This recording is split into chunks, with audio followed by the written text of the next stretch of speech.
Welcome to the Opportunity Podcast, where entrepreneurs come to learn from real buyers, sellers, and industry experts on the lesser-known growth opportunities to build their online business empires.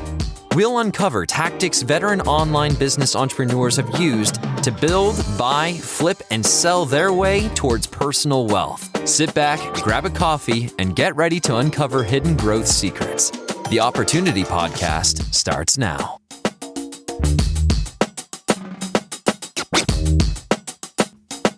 Welcome back to the Opportunity Podcast, your go-to resource for hidden growth opportunities throughout online business. For those familiar or new to the podcast, I'm Sarah, and thanks for joining me today. In this episode, I'll be speaking with Mina Elias, the CEO of MMA Nutrition and the founder and head instructor of PPC University. Mina walks us through his journey as an FBA seller and how he forged a path for himself in the highly competitive nutrition niche. He talks about the struggles he faced trying to learn more about Amazon PPC and how his frustration inspired him to create PPC University, an education platform that teaches FBA sellers how to optimize and automate their PPC campaigns. Mina sheds light on why spending money on PPC is a solid investment for businesses of all sizes and explains how to create Amazon advertising campaigns that'll move the needle for your business. Whether you're an established FBA seller or you're just starting out on Amazon, you don't want to miss out on Mina's expert advice. So let's get started.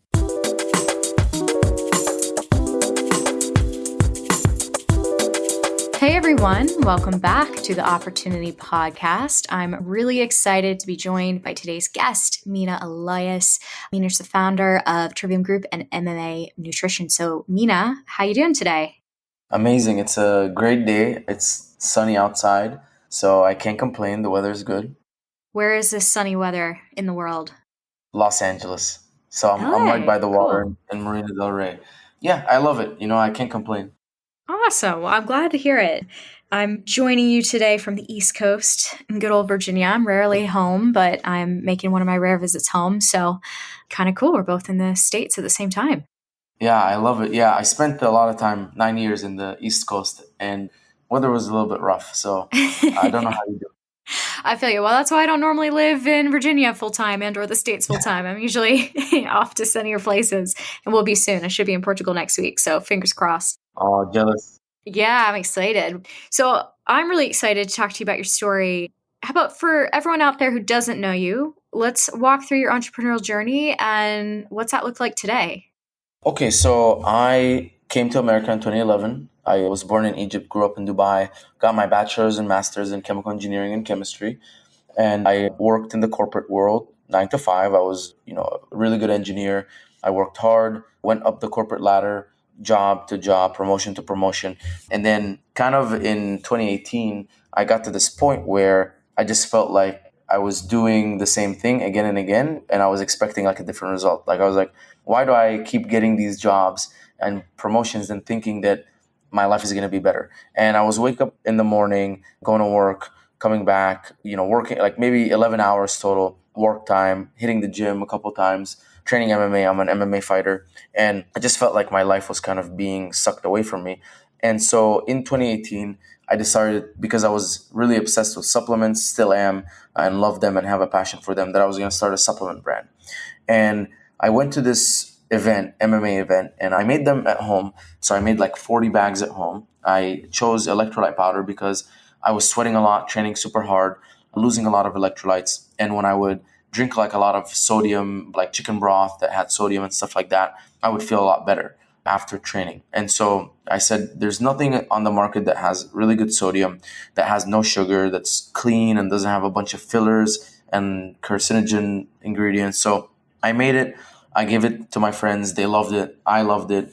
And when I went to this event, people kept asking me, where's your product? Where can I buy it? And because I was embarrassed, I said, it's a soft launch and it was going to be on Amazon soon.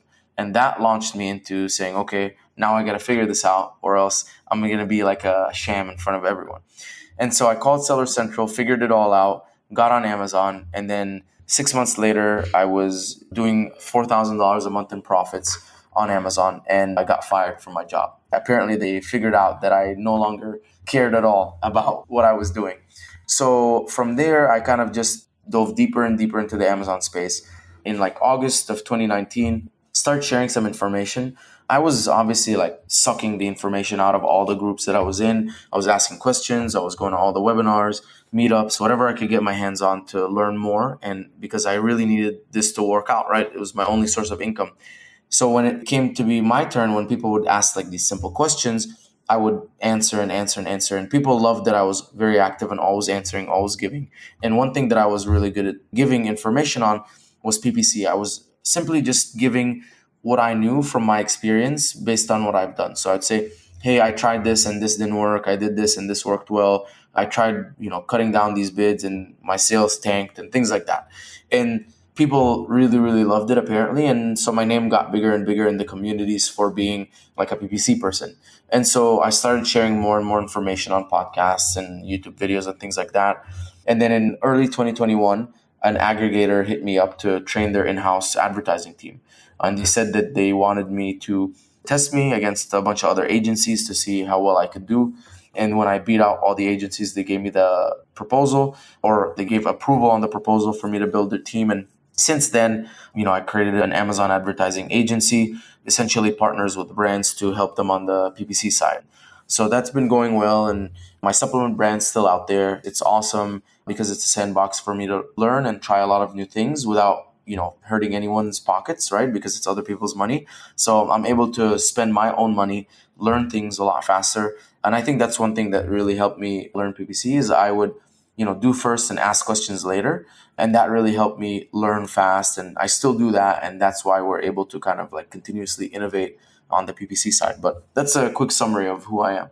Yeah, well, I've got a follow-up question, a bit of a personal one, so you can tell me if I'm off base or not. But one thing that stuck out to me as you started your story was, you're saying that you grew up in Egypt. You'd come here in, I think it was 2011, you said. And you climbed the ladder, you got the degrees, you did all the quote unquote right things. And then you made a massive transition to online. And the reason I'm curious about that is because most people that I know of that have had to leave their life in another country to go elsewhere to start, they usually do so and they climb the ladder, they do the right things, but they hit that wall of, this isn't fulfilling, I want to find something else. And I think that hitting that wall and deciding to do something else can be hard sometimes, right? Because it's uncomfortable. It's like you've taken a really big leap to come somewhere else. So I'm actually kind of curious about that point in your life. Did you feel like actually transitioning into this passion, this new project, was you were just all in and really confident in it? Or was there a little bit of hesitation on your end? There was definitely a lot of hesitation. The thing was, though, I would say pretty kind of like not depressed, but, pretty unhappy. And I figured if I keep doing the same things, it would be stupid of me to think that I was going to get a different outcome. So I had to make a change. I knew that I had to make a change. I knew that it had to be something different from what I was doing. So engineering wasn't it. I was the best engineer, but engineering wasn't it. I couldn't just keep going getting different jobs. I did start my business while I was I had a full-time 9 to 5 because obviously I can't pay my bills. I don't have the luxury of going to, live with my parents or something where they pay for the bills and I explore myself. So I had to have a source of income while I did this. One thing I wish I'd done was said, okay, let me go and work for someone who's really figured this Amazon thing out so I can learn from them while I build my own thing. But anyways, it was a very hard decision. But at this point I said, what else options do I have? And I did see a little bit of success with Amazon. And I figured, what's the worst, absolute worst that could happen? I could start this Amazon thing, all of it fails, I lose money, and then I would literally just go and apply to a job and get another engineering job and be right where I was. Except I would have at least tried something new. So when I really played out the worst case scenario in my mind, and actually not oh my God, I'm going to be homeless on the street and my family's going to hate me, but more of a realistic, okay, this doesn't work out. Then I just go on LinkedIn, apply for a few jobs, get a couple interviews, and now I'm an engineer again at a new place doing the same thing. So when I played that scenario out, it was okay, I might as well try because if I never try, I'll never know. And I know what I'm doing right now is not what I want to be doing. Even though it sounds logically correct, got degrees, keep working up, eventually have a really high rank, become a CEO or something, I knew that what I was doing just wasn't making me happy. So that's kind of how I looked at it. I think that's really important to get into because I think there'll be a lot of people listening to this in a similar position, moving countries, or in some cases, for some people, their family having moved to a different country, and therefore they're the ones that are out to climb the ranks and help with the family or something like that. Everyone's in a different situation, but it can be a very universal struggle for a lot of people. And I think in our industry in particular, we get people from all over the world who listen to your story and are like, yes, exactly. Or, they're listening to this and wanting to break into online, but don't know how, and feel that barrier, just like that personal barrier of, can I leave the comfort of this job or this thing that I've worked for? So I really like the way you laid that out, especially the idea of going to train under somebody in the industry. I think that's a really solid one that people should talk about a bit more. But fantastic to see, after all that, taking that leap, being passionate about it, you've landed where you are today.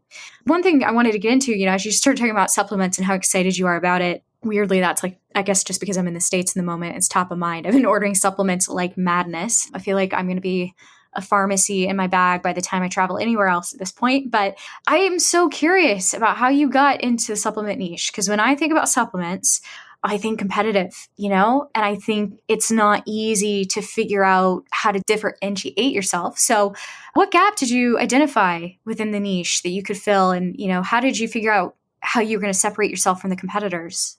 That's a good one. I never got into it to make money because I didn't even understand how making money works. I was just an engineer. And it's crazy, right? Because most of us entrepreneurs think everyone must know these things, these fundamental things. But as an engineer, I didn't know anything. All I knew was you were an employee, you had to be an employee. This owning a company thing is kind of out of reach, out of mind.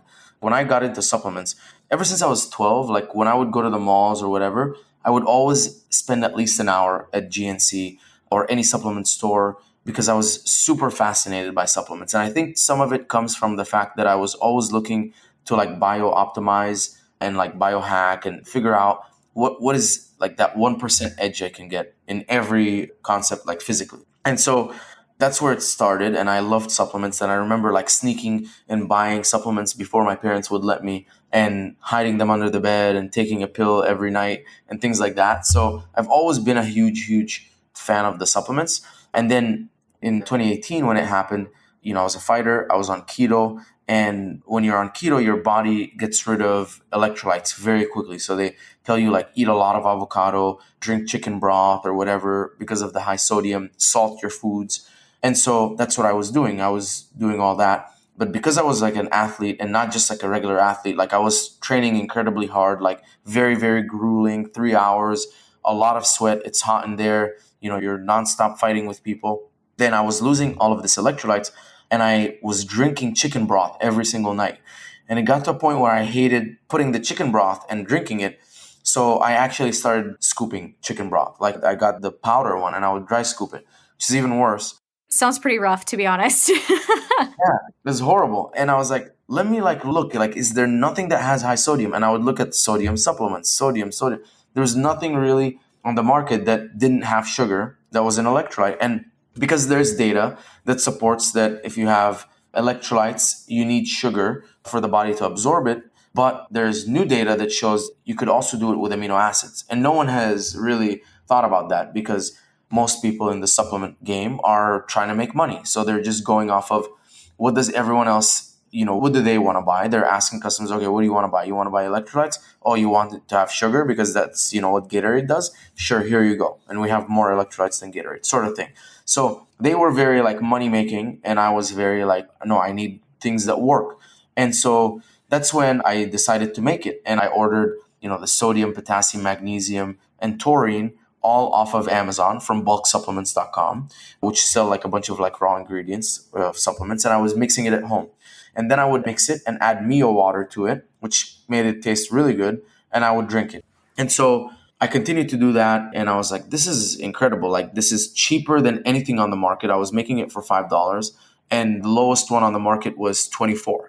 And so that's kind of how I said, okay, well, I'm making something that has no sugar, that has 100 servings, that has way more electrolytes and is way better for you, doesn't have any of the additives or fillers or any of that stuff, and for cheaper. And so that's how I figured, okay, this is a no-brainer. This is definitely something that will sell, especially since it actually did make my performance and my teammates' performance at the gym better. So it definitely does work. It's cheaper. It's better in all ways. I like that. I mean, like you said before, people are out to make money, but you had just an incredibly specific need. Not only that, you understood the needs of what it sounded like more or less the keto audience in particular. It's fascinating. Well, I guess I'm kind of answering my own question then, because I wanted to talk to you about, what is it about the supplements niche that it gets so many sellers in? I guess beyond money, is there something else to that? There's people that do it for the right reasons, for sure. And it's because they think they can make a positive change. And then there's also the financial benefits of something that is recurring, has a very high lifetime value. And the bigger the lifetime value of supplements, the easier it is to acquire customers because you can spend more money to acquire customers. And also, it's one of those things where people think they really need it. And people love to shop around. So I think a statistic, something like 75% of people who are buying supplements on Amazon are open to buying it from a new brand. Because yeah, brand matters and people love brand.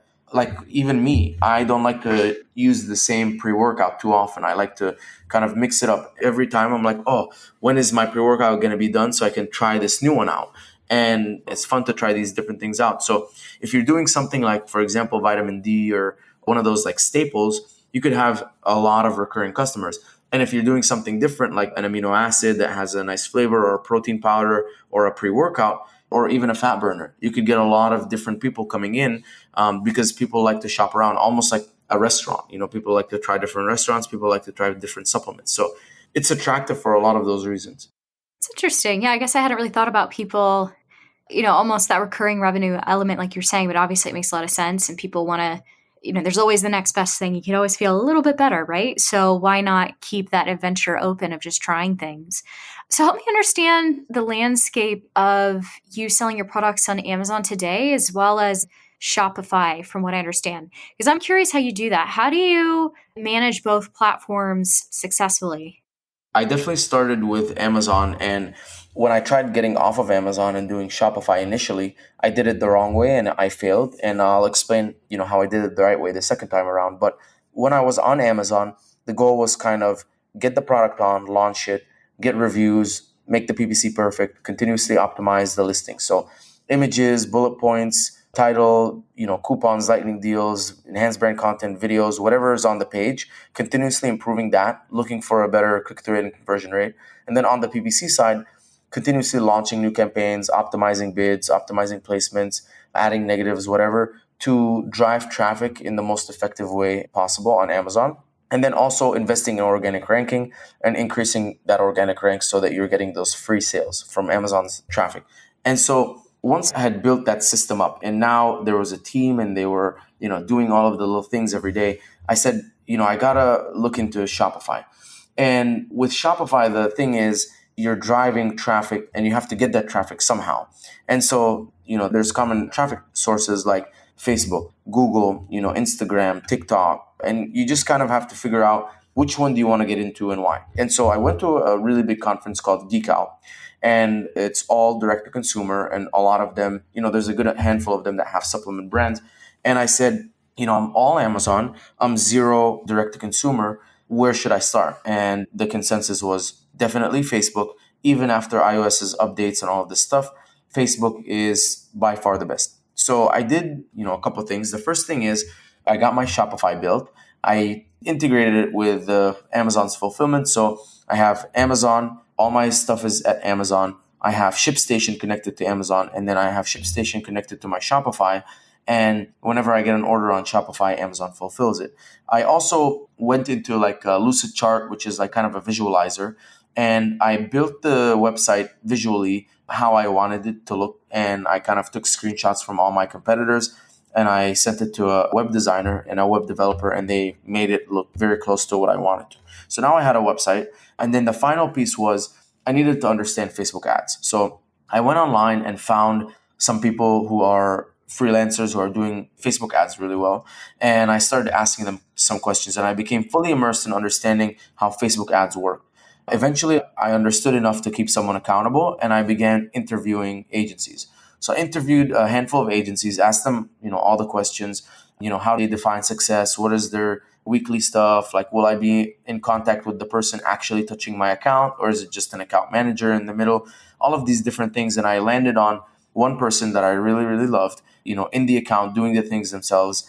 and I hired them. And it became very easy at this point to manage that channel because we just meet every week or every other week. We talk about the KPIs, how's our CPMs, how's click-through rate, conversion rate, all of these different things. What are the levers that we can pull? What's the next lever that we're going to pull? And then that person goes ahead and, executes. Now it's a growing channel for us. And I think by the end of the year, it'll be sizable. I'm hoping that it'll match our Amazon sales. Amazing. Yeah, it's great to hear how you kind of learned a framework to do that and still manage to do both simultaneously. I feel like that's always a pain point for people, right? Like we can be on a podcast and host a podcast and I can say, everyone, you should, go add Shopify. It's like, well, as you know, it's easier said than done. It's not always as intuitive as people think it's going to be. And it's good to hear an example of, when it at times have gone wrong and when it went right. So thank you for that. Now, way back, you were talking to me about PPC. I know that's a big love of yours. And, we get different people on to the podcast talking about PPC, but I think like with anything, everybody's got their own take. So I'm really excited to get your personal take on what makes PPC tick. So talk to me. Let's start with some of the problems that you encountered when you were coming to grips with PPC. And how did you find solutions to your problems when you were a new seller? The two main problems I would say I had, number one, I didn't have really good analytics or any sort of visibility. And that also came from not really understanding the goal of PPC. And in my opinion, the goal of PPC is driving traffic as cheap as possible on Amazon. And so it's getting people into the listing at the lowest cost. And so not understanding those goals, also not having analytics, which is like, for example, now I can see, my PPC spend, my PPC sales, my overall sales, sessions, click-through rate, conversion rate, cost per click, cost per session, and my profits. And so not seeing that and not seeing how it changes week on week based on the actions that I was taking was really hard, because how can you identify what's working and what's not working without saying, okay, last week we spent $100, this week we spent $200. How did our sessions go up? And again, that's the goal, right? Is to drive sessions as cheap as possible. So if I'm not tracking my sessions, if I'm not tracking, okay, did my conversion rate go down and that's why my PPC is worse? Or is my PPC worse because my PPC is actually worse? And so not having that visibility was the first thing that really kind of held me back. And the second thing was not having a solid system. And because there's really no layout, you can do whatever you want, not having a solid system. And I'm sure with this, right, you have a podcast and you have a very strict standard operating procedure. You email the guest emails back, you ask for these things, they send it back, whatever. And you have the system. And this is why you're able to run this podcast very effectively. And so the same with PPC is I didn't have any systems. And it's a very like guru-y thing, I would say. And a lot of people, I think, try and overcomplicate it, because when you overcomplicate it, it makes you like feel more needed and then say, oh, like, we do all of these fancy things. But when I realized that there's only so many levers that can be pulled, like, launching new campaigns, increasing the budgets, optimizing bids, optimizing placements, adding negatives, all of the launching sponsored brand display video. Once I identified all of the levers that can be pulled, and then I categorized the levers as these are either to increase profitable sales, so get more sales that are profitable or at the cost per session that I want, or to cut down unnecessary spend or lower spending on keywords that are maybe spending too much money, even if they're making sales, but the ACOS is too high, for example. Once I categorized them, then I developed a system and I said, okay, I'm going to look at the analytics of last week. I'm going to identify what happened, and then I'm going to pick a goal. Do I need to increase profitable sales or do I need to cut down unnecessary spend? And then pull the levers and then just really realize that it is an iterative process. So there is no formulas or equations. It's like the shower where, you turn the hot water on. If it's too hot, you lower it a bit. If it's too cold, you increase it a bit. And there's really no formula in the shower. And so once I realized that, it became a lot easier to get a grip on PPC, because I could see what was going on. I could see if, the issues were the PPC spend was not great and we were getting more sessions, or is the conversion rate or click-through rate holding us back? And then once I'm at that point and I identify what happened and I identify what my actions were that caused that to happen, then I can go and pull the appropriate levers the next week and then reevaluate the week after, and so on and so forth. And then kind of everything made a little bit more sense. I like that. Well, I think you started touching on this in a way, because I wanted to ask you about some of the core foundational principles of advertising on Amazon. Again, it's like you started touching on it, but when I ask you that, I'm also thinking about really what does it take to get by and do well today? Because, harking back to our earlier point, we know Amazon's a competitive place. And I think there's a lot of people out there going, oh, if you just advertise right, like you'll be fine. And I don't know, I think there's more nuance to that, but you tell me otherwise. Yes, I agree. I don't think it's just advertising right. Really like distilling it. I think the systems and the analytics really that will help. And I think the way to succeed now on Amazon is you have to be very, very, very like cautious and have a very strong system because it's pay to play. It's getting really competitive. Everyone is coming in. They have a lot bigger checkbooks now. There's a lot of institutional money coming in. But besides that, and I mean, you guys have seen this, right? You've seen how many businesses are being sold every single day on Amazon businesses. There's also a lot of people that are coming off of Amazon and saying, hey, I found a lot of success selling direct to consumer. How hard can this Amazon thing be? And they're coming in and they understand that you have to invest in advertising. And so no longer is it that you can kind of wing it. It needs to be really specific. You need to have a very strong grip on it. And so I think really having strong systems and forgetting there is anything such as automation or set it and forget it, or once you launch a campaign and it's profitable, just leave it or let it be.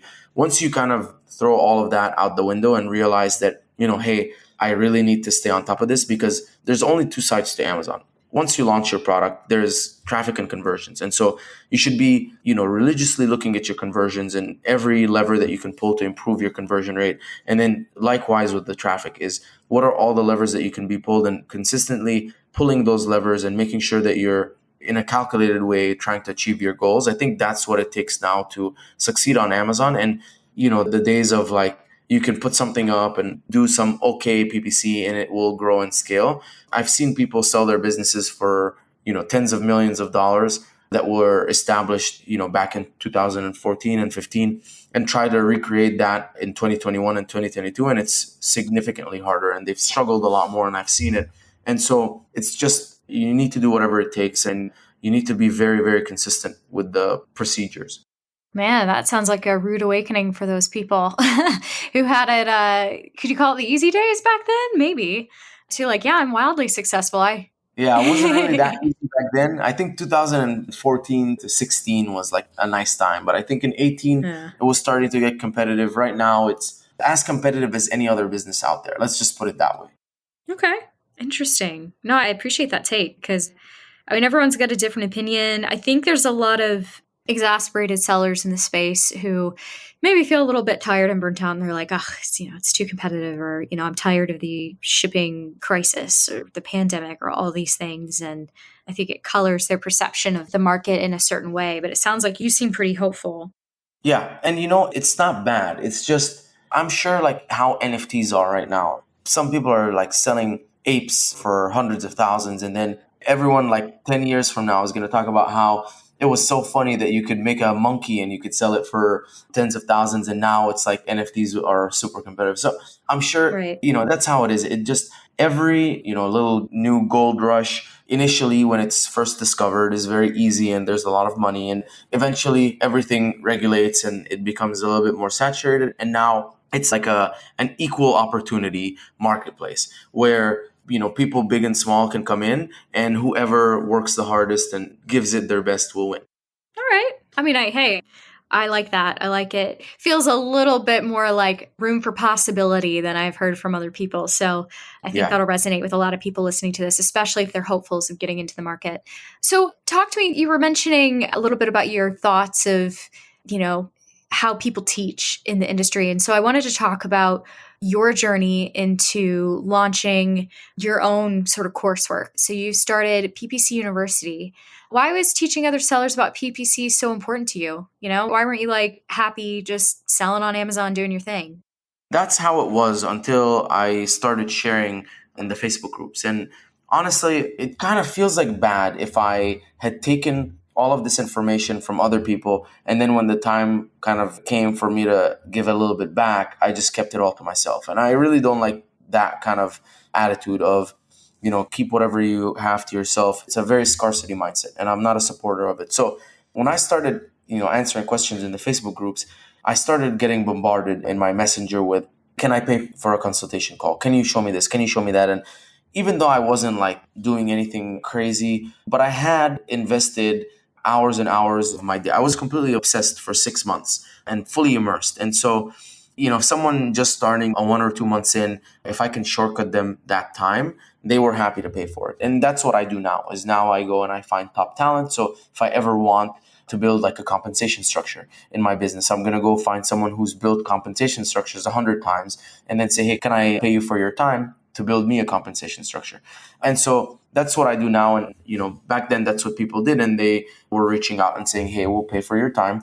Look at our stuff. Tell us what to do. And, I did it once and twice, but I'm very against trading my time for money. So I really didn't like doing it. And I figured I'm getting asked the same questions over and over again. If I can just lay everything that I know out on paper in videos. And by the way, my course now is part of my employee training for the agency. So whenever we hire a new employee, one of the first things they do is they go through my videos in the PPC University course. But I said, let me just take all of the stuff out of my brain, put it in videos, walk through every single little detail and just put it out there. And if people want it, and they want to learn how to do it, they can just go do it there instead of me having to trade my time for money and showing people. And I could probably also have a lot bigger impact there. So that's kind of how the PPC University started. And I took, I think, a couple of weeks where I dedicated time every single day to identifying every single thing possible that I could do on Amazon PPC and putting it down on paper and in a video. And then once that was done, I offered it to people and people loved it. And I think we've had total between the light, like the 1 hour course and like the full course, I think over 2,000 people have opted in. And so it's really cool to see that many people could benefit from what I've learned. And a lot of it is, I don't say that what I do is the right or the wrong thing, but I just talk about my experiences and what I've done and what I've tried and the outcome of that. And I think that helps people a lot because I don't think on Amazon there is a right or wrong way to do anything. But I think if you compile everyone's experiences, you'll be in a lot better situation. No, 100%. I mean, I appreciate the way you're saying, look, I'm not saying that I'm the end all be all, but I'm gathering what I'm seeing in hopes that you find the thing that works for you. It does make me think of something you said earlier because you were saying something about, something kind of guru-esque, the way that gurus do stuff in the space. And from what I understand, you kind of take this teach a person how to fish approach. For those who are not familiar, the phrase is teach a person how to fish and they will be able to eat for the rest of their lives. Most people, when they structure courses, they're just, pumping out courses, keeping that funnel going, breaking things down so you stay addicted to that course lineup. But you're saying, no, I want to teach you truly how to do this so you don't need me. So why would you do that? Why would you teach sellers to be independent? And why would that be so important to you? I think touching on the guru-esque thing, I think big red flag for anyone in any industry is if we have a conversation and I'm more confused after leaving the conversation, it's probably because the other person doesn't know what they're talking about and they're trying to make it sound confusing so that you think that they're an expert. Yeah. And that's kind of what I've seen time and time again, because the people who really grasp the concepts are able to break it down in an easy to understand manner. Even if you're a fifth grader, I can kind of explain PPC concepts to you. So I think that's the difference. And that's something to look out for, is if people talk in this nice theory, hypothetical stuff, and that sounds all crazy, but not really actionable, and you're kind of a little bit confused, it's a red flag. The reason that I wanted to take the teach a man to fish approach is honestly, that's like the right thing to do. And for me, I think my morals are way above like financial gain. I don't think that the PPC University is ever meant to be this thing that is going to make me money forever. I believe that the way that I'm going to make money is by adding significant amount of value to people. So whether that's through the supplements and really enhancing people's performance, as opposed to, other brands that are just putting some mixes in there, marketing it really hard to make money. I'm trying to add as much value as possible to my customers. And then whether that's in, through Trivium in advertising, and it's really trying to add as much revenue to the people that we're helping as possible. But that's how I believe people in this world are compensated, is the more value you add to someone, the more you're compensated. And so for me to make PPC University like more complicated, break it down, keep them in a funnel, keep adding these new things left and right, I don't think that's right. I think it goes against my values and my morals. And so For me, I'd rather not make money than do something that I know all of us can go against our morals and make money, in many different ways, but it's just not something that I want to compromise on. So when I teach a man to fish approach, it's because I really did want to make an impact and I wanted people to just, help themselves out. And when I get these messages of like, wow, man, I've watched so much PPC stuff, but your stuff really resonated and it turned my account around and now we're making a lot more money. Those things like really make my day. And again, like it's not really how I'm trying to make my money or my living is through selling courses. It's more that I'm trying to add value. And so if I'm a really good advertiser, an advertising agency, that's worth paying, a lot of money for it. If we're going to add to our clients $100,000 a month and then we get a fraction of it, that's fine. To me, that's fair. But if it's like, hey, let's get these people who are hooked on this dream and maybe they're desperate like me when I first started and they wanted any way to get out of their 9 to 5 and they're unhappy. And then to just have them invest in a course that is, a piece of bigger thing, which then I'm going to try and get them back again and keep giving them incomplete information. It's just something I think is very, just not moral. I completely agree. Yeah, it's interesting to sort of peel that back a little bit and get into your why and understand what the norm is in the industry. I thought you gave really good advice starting out there. If someone left you more confused, it might have been for a reason. In light of all that, I would love to know, starting or like looking at where you are now, and you had to look back at yourself of when you started. What's the advice you wish someone had told you early on in your journey as an Amazon seller? Yeah, I think the advice would always be who, not how. And that's one thing that really changed the game for me. And I think figuring out who can help and not how to get things done is the most important.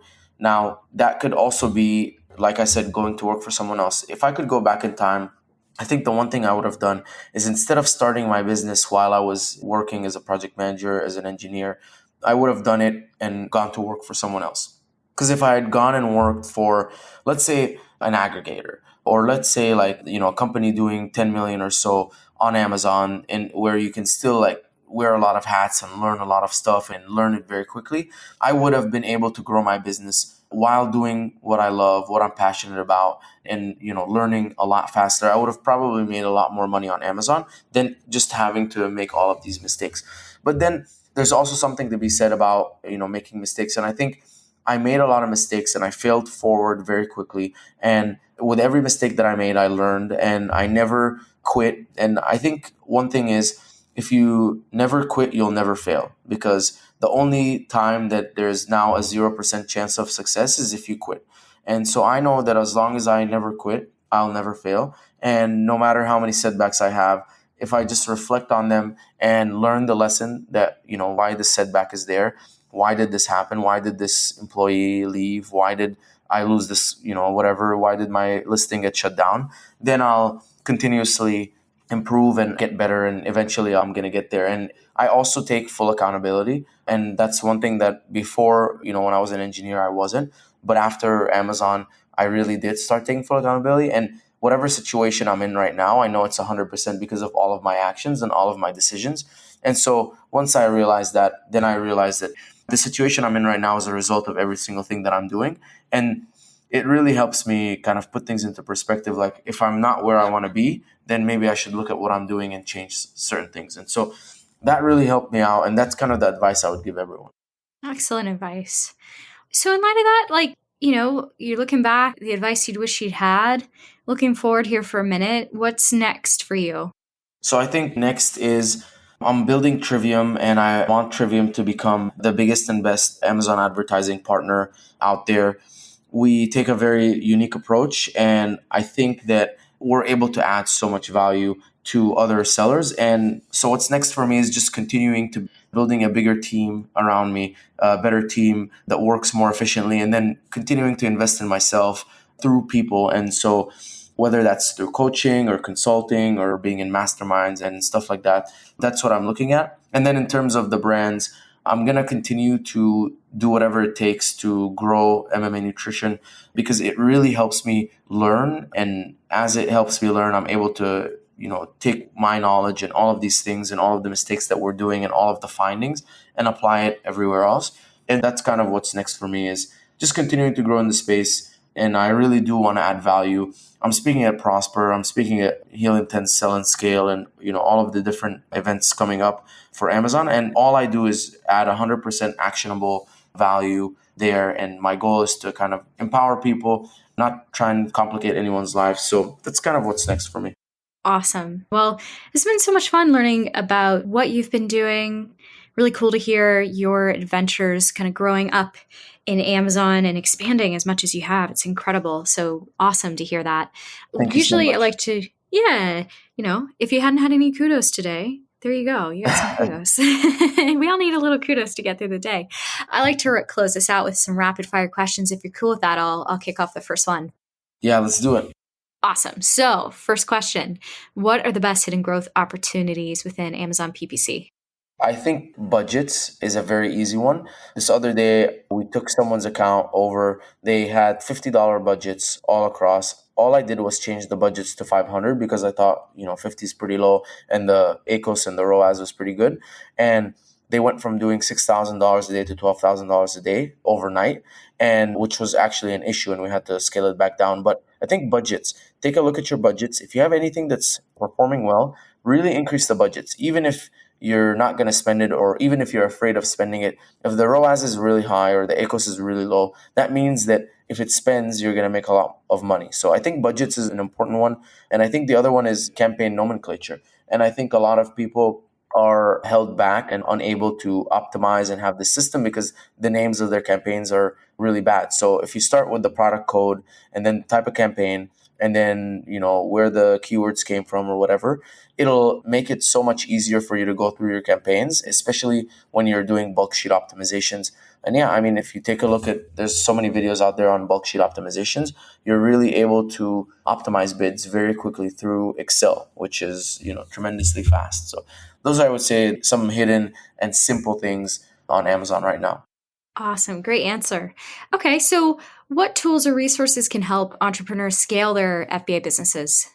So I use a few. One that I used recently that was very eye-opening was RankBell. So RankBell basically took my product, sent them out to random people, and I got a full stack of data and reports and kind of explanations on what I think about this product. How does the listing look? What did it do? Once I got the product, how did I feel? All this stuff. And it gave me so much information that I kind of was a little bit embarrassed about how many things we could have been improving in our product that we haven't. And so that was an eye-opening one.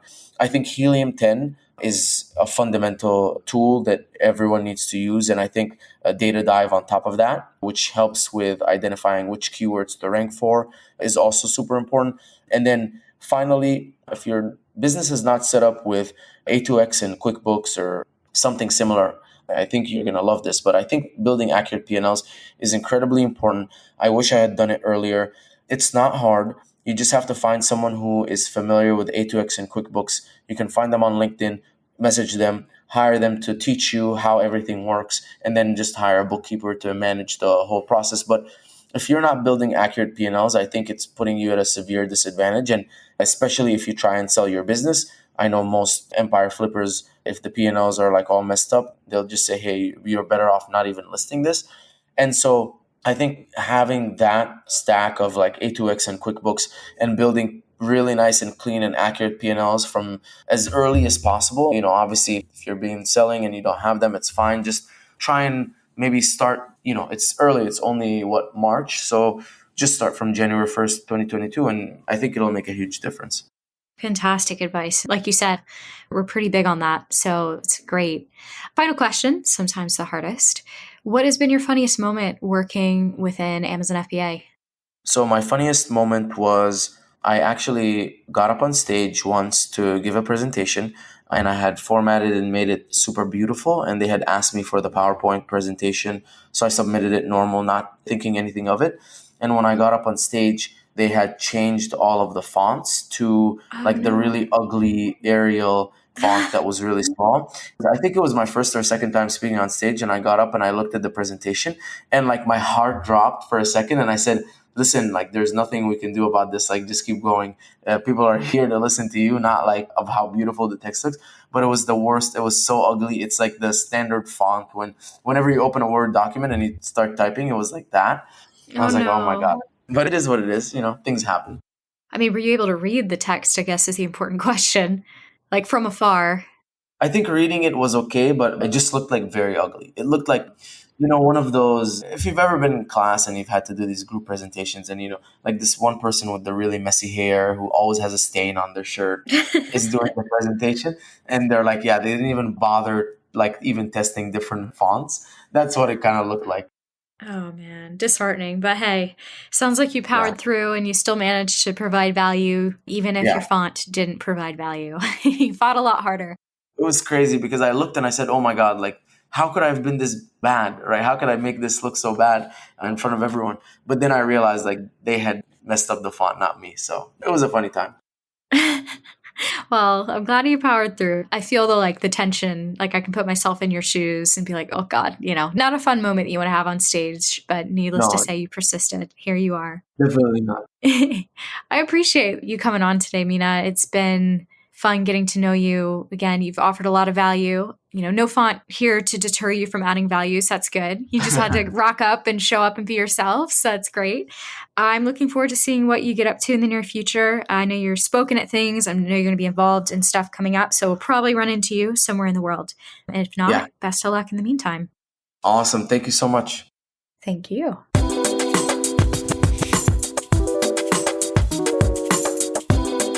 Hey everyone, thanks for tuning in. I hope you've walked away with a bit of new insight that'll help you in your digital entrepreneurship journey.